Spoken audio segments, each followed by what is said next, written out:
Hello, and thank you for joining us once again on Classic Vinyl Podcast. This is, of course, the podcast where we listen to and review songs and albums from the classic vinyl era of the 60s and 70s. And today we're doing kind of a different song. We're doing The Doors and their live version of Who Do You Love, because that's the only way the Doors did it. Of course, I'm one of your hosts, Justin. I'm here with my other host, like always, Tyler. You're here once again. Who do I love? Well, I don't know for sure. I hope your wife. I love my wife. Yes, I hope so. Yeah, it's a pretty simple question to answer. Yeah. Yeah, you better answer it that way, especially if your wife listens. Or else. And like I said, this is kind of a different one for us because this is not a song that was really released. It was only released live. But before we get to all that, let me give you a little history on the band The Doors. The Doors, of course, are one of my favorite bands, one of the bands that got me into classic rock and roll. They were formed in Los Angeles in 1965. Jim Morrison knew Ray Manzarek from UCLA Film School, and they met up later, and Jim told Ray he'd been writing some lyrics. He sang him Moonlight Drive, and that's how the story goes, and from there the band took off. You had Jim Morrison on vocals, Ray Manzarek on keyboards, Robbie Krieger on guitar, and John Densmore on drums. Now, Jim Morrison came up with the band name The Doors from the Aldous Huxley book, The Doors of Perception.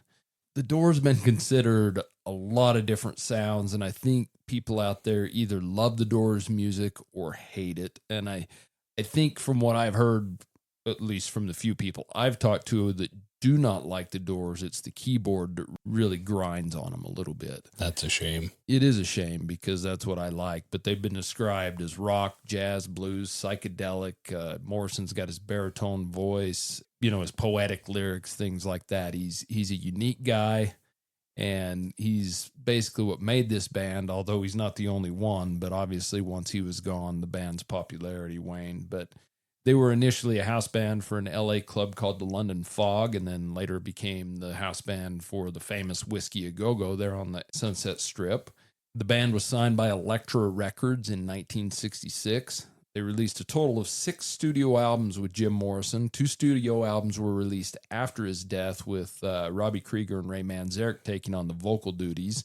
They've released 2 soundtrack albums, 21 compilation albums, 21 singles, 8 box sets, and 7 million versions of their albums that I buy all of for some reason. You would feel like you were missing out if you didn't. I would, and I exaggerate. It's not quite that many, but it seems like they're on their way there. They're in somewhat of a cash grab now, and the unfortunate part is it works for me. Yeah. Anyways, the band did do one poetry album called American Prayer that went platinum in 1978. This is, of course, after Morrison's death. It was his poetry that he recorded in the studios, and then in 1978, they put music to it. It's kind of an interesting listen. I mean, and talking about all the different versions, they've released different versions of studios albums, the 40th, the 50th anniversaries, I'm sure the 60th, and I'll bitch about it, but I'll buy them too. So in the U.S., all 6 of their studio albums with Morrison reached the top 10, which is a pretty good feat. The debut album, which was released in 1967,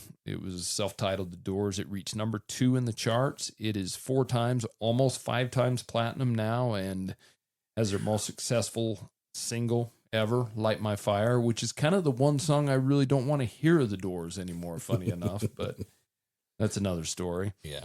You've got their sophomore album, Strange Days, reached number 3. Waiting for the Sun reached number 1. The Soft Parade reached number 6. The Soft Parade is an album we did not too long ago on here, and it's a little bit of a departure from everything else they do. It's a softer album with strings and brass, but that album has become kind of a cult classic with Doors fans. Morrison Hotel, their 5th album, reached number 4. And LA Woman, their last album with Morrison, reached number 9. All their albums reached platinum, but LA Woman is 3 times platinum. In the UK, 4 of their albums hit the top 50, with Waiting at the Sun, number 16, and Morrison Hotel, their top charting album in the UK, at number 12. In Canada, they had all 6 albums reach the top 50, 3 of them in the top 20, with Waiting for the Sun hitting number 3, Soft Parade number 4, Morrison Hotel number 3, and LA Woman number 12. So I guess you've got Waiting for the Sun and Morrison Hotel being their top charting in Canada at number 3. So they've had several greatest hits and compilation albums that have hit the top 100, just like bands from the 60s and 70s do. They just keep grabbing that cash and releasing new albums. But it's also good because I think it gets new people into the bands. So as far as the singles are concerned, in the U.S., 15 of their singles hit the top 100. Only 3 singles in the top 10 from this band. Light My Fire, Hello, I Love You, both hit number 1. Those were their top charting, and then Touch Me from the Soft Parade hit number 3. In the UK, they only had 4 singles in the top 50, with Light My Fire being their top charting single in the UK at number 7. As far as the Canadian charts are concerned, 12 of their singles hit the top 50, with 6 being in the top 10. People Are Strange, Hello, I Love You, and Touch Me all hit number 1. So they had 3 number 1 singles in Canada. Light My Fire hit number 2, and Love Her Madly hit number 3. So they had pretty decent success in Canada. All in all, The Doors, they sold over 100 million albums worldwide, and that's pretty decent for a band that was basically together 4 short years. And what really got me into The Doors was the Doors movie, that was Val Kilmer in it, rest in peace. And a lot of people close to the band say the Doors movie is a horrible depiction of the band, and especially Jim Morrison. But if anything, it gives you kind of a basic sketch. And I think the most important thing is it introduces you to the music, and it did me. And that's what made me dig further and further. So I'll always thank the movie for that. And of course, Jim Morrison died of heart failure in Paris in July of 1971. Like happens with all these bands, I mean, that really cemented his legacy. I mean, that martyred him. I don't think the Doors would have been near as popular as they are with him continuing. Well, he kind of got a little wild and crazy towards the end, didn't he? Well, I think he was trying to clean up, actually. He was wild and crazy from the very beginning, but I think he kind of felt like he had a persona to live up to as well. But he was definitely crazy, and I think he was trying to clean up. There's a lot of stories, and we could go deep into that. But talking about the movie, when it came out in 91, that really kicked their popularity back up again as well. The band was inducted into the Rock and Roll Hall of Fame in 1993. So, do you want to get to the song review? Let's do it. And now it's time for the song review. Okay, so today we're doing The Doors and their live song, Who Do You Love? I think this is the first time we've done a song that the band's only released live. It wasn't on a studio album or anything like that. I mean, I guess it was on one of their live albums, but I think I know the answer to this, but what is your history with The Doors? Who do you love? Oh, this is my first time. Yeah. Yeah. You were right. Yeah, I assume so. And I did not ask you that before, but we listened to it twice all the way through. And we also listened to the original Bo Didley version of it as well, just to get a little reference on it. I'm assuming that Bo is Jack Diddley's little brother. Must be. I don't know. Yeah, I don't think you're anywhere near the truth there, but once again, I'm just happy to be here. Yeah. I think the lyrics in this are amazing. One of my favorite lyrics in this, and we'll get into it, is "You should have heard what I just seen." I've thought about that over and over. And I think that kind of epitomizes music or a concert or something. You should have heard what I just seen, or you should have seen what I just heard. Yeah. Too could go around with that. Let's see, Harold Ramis did that in the Ghostbusters. He said, "Listen, do you smell something?" I remember that. But let me give you a little history on The Doors, Who Do You Love? So, like I stated before, this was originally written and recorded by Bo Didley way back in 1956. Bo Diddley's version did not reach the charts initially. And he has stated the idea came to him in Kansas City. He heard a group of children trying to outbrag one another using some particular rhythm. It was like African chant, and he wanted words that would suit it, and that's where he came up with this. It's kind of a quick rockabilly song. I would say Bo Diddley's version is very, very different than the Doors version. Other than some of the lyrics, it's pretty tough to tell the two are the same song. Yeah, there's more banjo in the Bo Didley version. Well, I think it's guitar, but I get what you're saying. But the Doors version of this song was originally found on their 1970 Absolutely Live album. Live album they released did reach number 8 on the Billboard charts, which is pretty decent for a live album. It is certified gold in the U.S. by the RIAA. The song's actually a pretty long song. It's almost 9 minutes long. It's a jam song. There's no doubt about it. One thing I think about this song, and one thing I like about this song, is this is probably one of the heaviest Doors songs there are. And I would say if you're a casual Doors fan, you really need to check this out. And it's easier than ever to do that, to go on Spotify or YouTube or whatever and check out the Doors, Who Do You Love? But if you don't like that organ, do what I do. Imagine sweet little Mrs. Baumgartner from the First Methodist Church sitting there playing the organ, rocking out with him, with her hair pulled back into a tight bun. There you go with Mrs. Baumgartner again. Yeah, love Mrs. Baumgartner and her thick glasses. Well, I would say listen to the organ on this, because something I know Tyler didn't know, and you really need to pay attention if you listen to this song, is Ray Manzarek, the keyboardist for the group, which also took some vocal duties on after Morrison had passed away.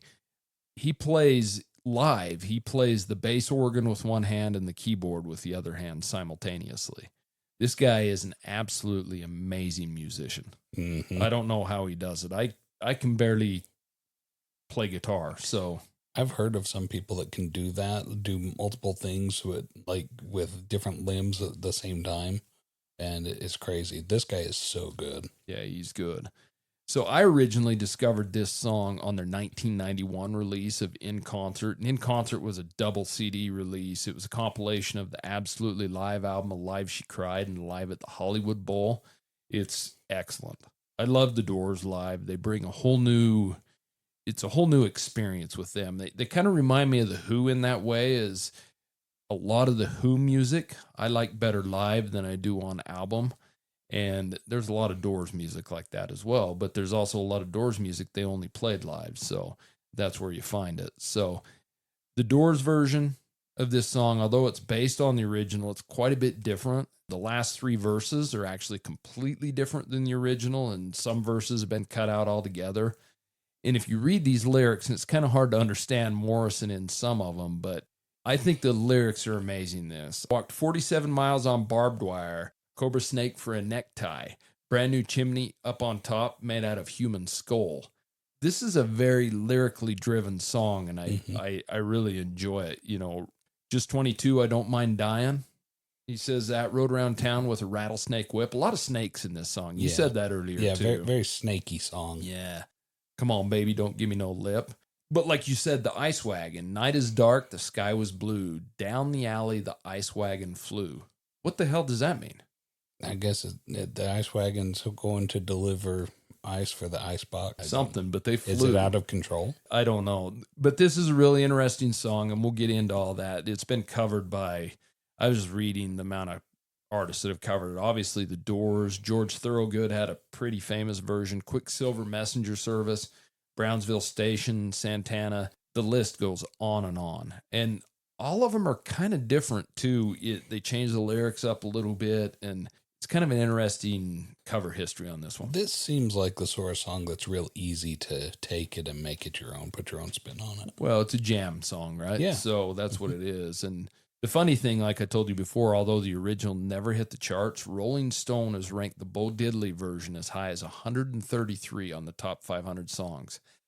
I'm not a huge fan of the Bo Didley version, but the only thing I can think of for them ranking it that high, even though I disagree with Rolling Stone most of the time, is how many people have covered this and how prolific the song has become because of that. Yeah, how influential this song Yeah, was. and not to mention, I mean, you're talking 1956, and so when you listen to his version, not only had 12, 13 years went by, but those 12, 13 years, music had changed a ton. So it's interesting to listen to this version of it. After listening to the Doors, Who Do You Love for your first time ever, Tyler, what are your thoughts on this song? This song's really good. I'm surprised that they never did a studio version of it, but hey, this song, it just plays out so nicely live. And I wrote that down, that I'm surprised they never did a studio version, and I kind of wish they would have. But I don't know if it would have been as powerful. Now that, I've heard this song thousands of times. I listen to it all the time. I used to love listening to the In Concert album especially. I don't think it would have been as powerful. This is a heavily drum-driven song. Rightly so. This has an awesome beat that just thumps out. Along with the bass line on it is super strong. It's just awesome. The instruments start off with about a 5-minute long introduction, 20-minute long introduction of just jamming. And it's nice. 20 minutes? Yeah, and The song's only 9 minutes long. Yeah, but I mean, it's the best 20 minutes of my life. Okay, fair enough. Man, it's beautiful. And the instruments are so well played. These guys are having a good time, and they're doing it so well. And when you throw that tidbit in there of Ray Manzarek playing both the bass and the keyboard at the same time, man, it just really drives it home. This is such a great song.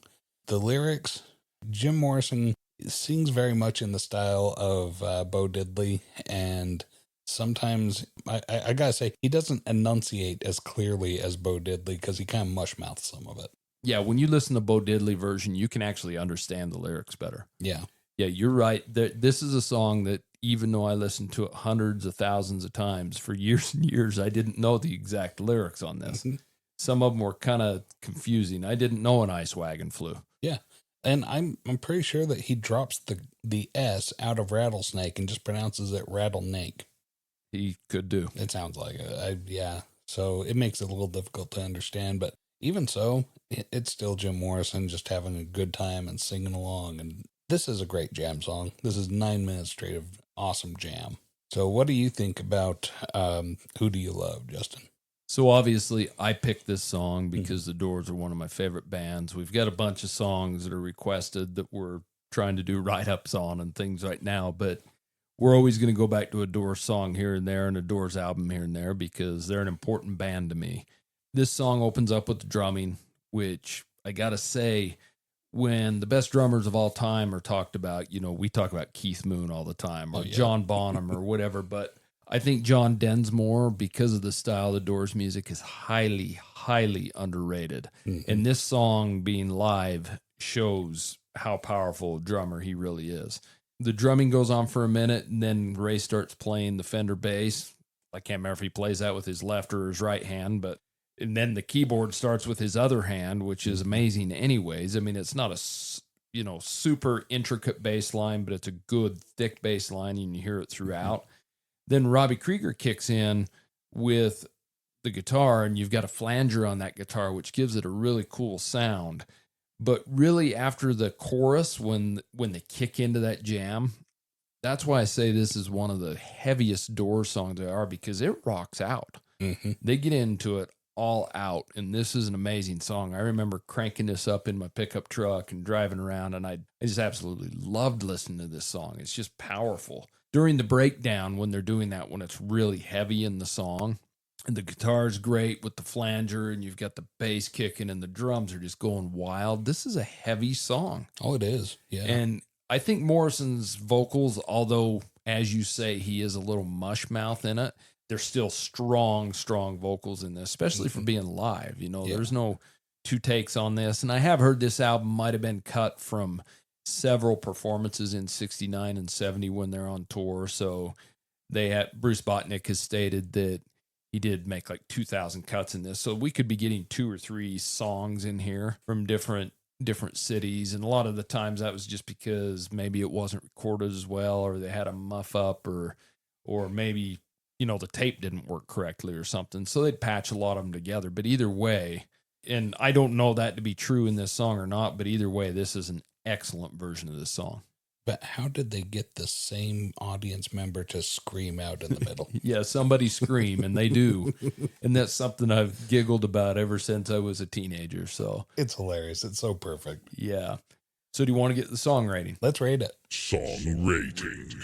Okay, listener, if this is your first episode, I'll briefly explain our rating scale. It's 0 to 10, 10 being the best. I put this one right up there at an 8. Based solely off of the instruments. These guys are so good. This is a song where no matter where you live in the world, this song will get you halfway to LA. I mean, you can just play it, go for a drive, and you'll get halfway to LA listening to this song over and over and over again. It's awesome. Beautiful song. I have no idea what the lyrics are about, but hey, I'm giving this an 8, throwing the lyrics out the window for a lyric guy. Where do you put this one, Justin? That's different for you. Very different. Yeah.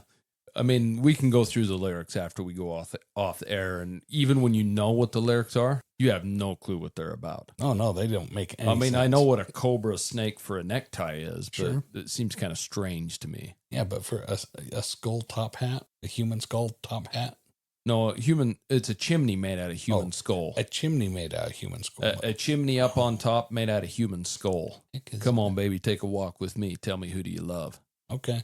That's all it is. He just wants to know who. Yeah, he just wants to know who do you love. This is an awesome song. It's the reason I picked it. I think anybody that is a casual Doors fan needs to go out and listen to this. Mm-hmm. And I don't know what else to say about it. It's been one of my favorite Doors songs for a long time, and it's not one people know.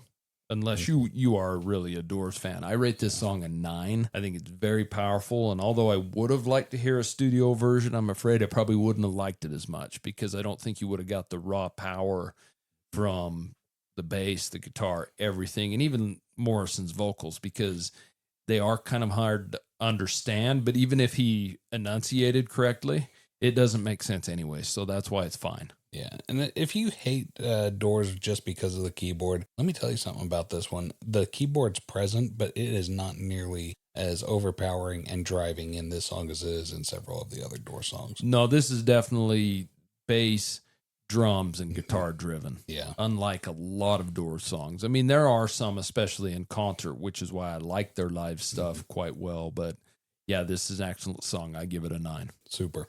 So that's the Doors version of Who Do You Love? And like always, if you have any questions, comments, or concerns, songs or albums you'd like us to rate, please send them to classicvinylpodcast@gmail.com.